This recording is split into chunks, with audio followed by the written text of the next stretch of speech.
has come to visit Matluo ngeenyembezi zodwa endaweni zaKwaZulu-Natal ezisahlelwe ziinkhukhula. Imindeni eminingi ilahlekelwe emakhaya namalunga wemndeni, kanti okubuhlungu ukuthi abanye abathethwe mamanzi abakatholakali bekubenje. Abanye basele banganamakhaya, abanye balimele. Umengameli uCyril Ramaphosa uthi weqe msinya ngemva kokuza umkhosi. Nela ukuthi abantu bala KwaZulu-Natal bayahlelwe yini na. Mphuma emhlanganweni njengamanje nabo baye bangichazela isimo esikhona lapha KwaZulu-Natal. Ngempela ngisibona sisibi kakhulu. ISouth Africa iyathoma ukuhlelwa umonakalo nje uthi izinto ezifana nalezi besizibonela kude, wathembisa ukuthi urhulumende uzokusiza isitshabesi ngendlela zonke angakhona ngazo, khulukhulu kilabo abalahlekelwe emakhaya.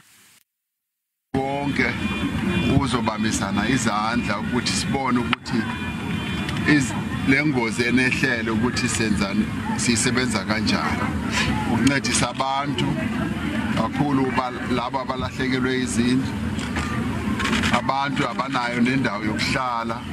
Undunakulu wesifunda uSihle Zikalala uthokoze ukufika kaMengameli, naye wakhamba emagameni akhe ukuthi bazoqinisekisa ukuthi isitshaba siyasizakala.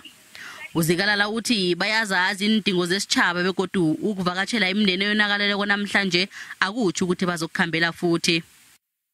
Sinani sizozama ukubambisana nani kukhona konke, from umasipala to iminyango ehlukahlukene njengomnyango waka social development. Siyazazi idingo njengomongameli ethi sosebenza kukho konke. Siyazi nidinga indawo, nidinga ukudla, nidinga impahla zokumbatha, amanzi nakho konke. Sizobambisana nani kukhona konke. Elinye ilunga lomndeni elithindekileko lithokoze umengameli ngokufika lathi batho ihlekelelele ithinda wonke umuntu. Ukubonga nje okakhulukazi ukuthi manje kuzothola ukuthi sonke ndawonye nomongameli uyathinteka, nobaba uprima wethu thinteke. Bekube nje abanye abongazimbi basabekwe endaweni zesikhatshana eziphephileko ezifana namahholo womphakathi, kodwa na undunakulu uthembise ukuthi abongazimbi bazokufumana isizo msinyana.